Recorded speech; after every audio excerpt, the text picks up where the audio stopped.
Bienvenue à notre nouvelle série de balados dédiée à la sensibilisation des communautés canadiennes aux objectifs de développement durable des Nations unies. Grâce au financement généreux du gouvernement du Canada, nous avons l'opportunité de permettre aux jeunes francophones de partout au pays de créer des épisodes inspirants en collaboration avec notre équipe. Ensemble, nous explorerons des sujets essentiels pour un avenir durable et équitable. Préparez-vous à découvrir des idées lumineuses et des initiatives stimulantes qui façonnent et améliorent notre monde. Bonne écoute!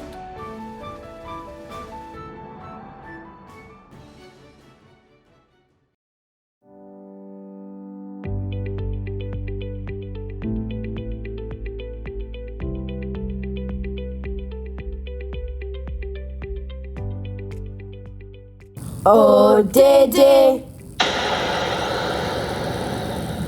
le coup de cœur de Brodeur.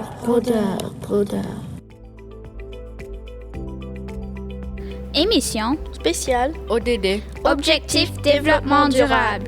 Sauver l'eau autour de la planète, une émission par Zachary, Sloan et Phoenix. L'objectif de développement durable dont on va parler, l'eau propre et l'assainissement. L'ONU, c'est une organisation des Nations unies qui aide le monde à devenir un meilleur endroit. Par exemple, tout le monde devrait avoir les mêmes droits et l'ONU fait en sorte que c'est possible. Pourquoi as-tu besoin de l'eau pour survivre? Notre corps est composé de 70% d'eau et nous en avons besoin pour vivre. Mais il y a un problème!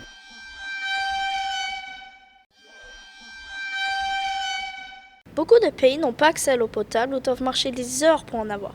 C'est un problème car tout le monde a le droit d'avoir de l'eau propre. Sloan, quels sont les pays concernés par ce problème? Bonne question! L'Afghanistan, le Groenland, le Nigeria, la Somalie, le Soudan et même le Canada. Certains territoires n'ont pas accès à l'eau malgré les promesses du gouvernement. Maintenant, voici quelques effets sur notre objectif, avoir de l'eau propre et saine pour la santé. Numéro 1. En 2022, environ 2,2 milliards de personnes n'avaient pas d'eau potable. C'est incroyable vu qu'on est 8 milliards d'habitants sur Terre. Numéro 2. Plus de 800 enfants meurent chaque jour à cause de l'eau qui n'est pas propre. Oh non, vraiment? Ce n'est pas très bien. De quelle maladie meurent-ils? Ils meurent souvent de maladies comme la diarrhée, ce qui veut dire des problèmes avec les intestins. Numéro 3. Environ 1,8 million de personnes boivent de l'eau contaminée. Vraiment? Alors dans des pays, il n'y a pas beaucoup d'eau et pas beaucoup à des services d'assainissement?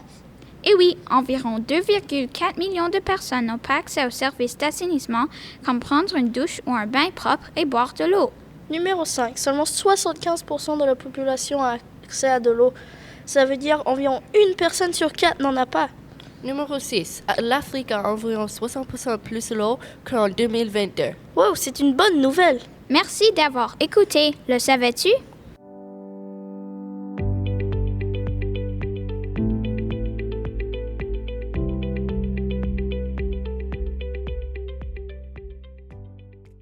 En prochaine, voici notre invité spécial, notre spécialiste qui s'appelle David Suzuki. Monsieur Suzuki, est-ce que vous pouvez nous présenter vous et votre métier? Bonjour, je m'appelle David Suzuki. Je suis un écologiste qui a formé la fondation David Suzuki. Que fait sa fondation? C'est une fondation qui aide le monde en protégeant la biodiversité. Ah, j'ai entendu parler d'une célébration des 90 ans à Vancouver. Pouvez-vous nous en parler? Oui, il va y avoir un concert au théâtre de la Reine Élisabeth et c'est le vendredi 22 mai. Pour 50 ans, j'appelle des personnes dans le monde pour agir et faire face à la crise écologique. Merci de nous avoir expliqué ta fête de tes 90 ans et tes métiers. On a plusieurs questions à vous poser avec David Suzuki. Wouhou! Quelle est la meilleure façon d'utiliser moins d'eau, un bain ou une douche? La meilleure façon d'utiliser moins d'eau, c'est de prendre une douche au lieu d'un bain et pour moins de temps, environ 5 minutes. Qu'est-ce qu'on peut faire pour utiliser moins d'eau ou aider les personnes qui n'ont pas accès à l'eau? Vous pouvez fermer le robinet quand vous brossez les dents ou quand vous lavez vos mains, faire des affiches, des balados ou des capsules vidéo qui luttent contre la pénurie d'eau et pour encourager les autres à sauvegarder l'eau, comptez votre consommation d'eau, participez aux campagnes comme la Journée mondiale de l'eau ou la Journée mondiale des toilettes et finalement seulement utilisez le lave-vaisselle quand elle est pleine.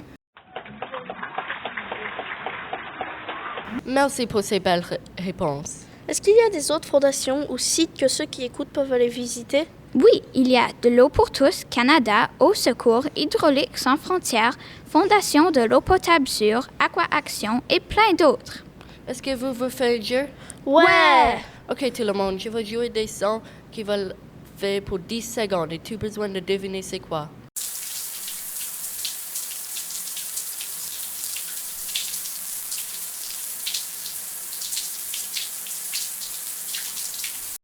Si vous avez dit une douche, vous avez la bonne réponse. Voici le prochain son.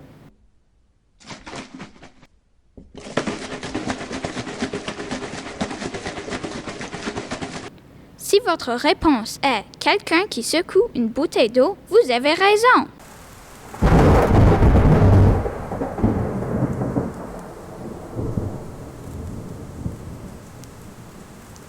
Si tu avais dit le prix, super.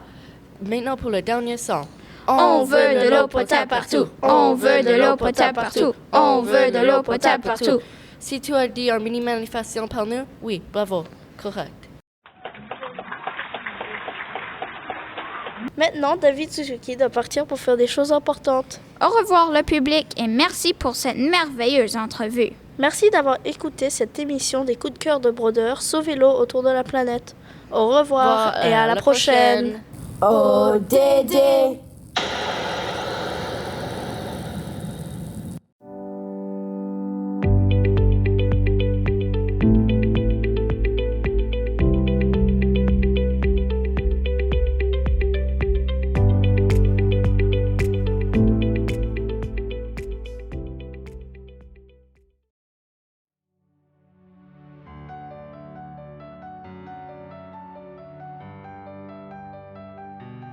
Nous tenons à remercier chaleureusement les écoles participantes pour leur enthousiasme et leur précieuse collaboration. Votre engagement et votre créativité ont été essentiels à la réalisation de cette série. Nous invitons tous nos auditeurs à suivre nos épisodes et à découvrir les autres contenus de notre chaîne Les Idées Lumineuses. Ensemble, continuons à promouvoir les objectifs de développement durable et à impulser des changements positifs dans nos communautés. Au plaisir!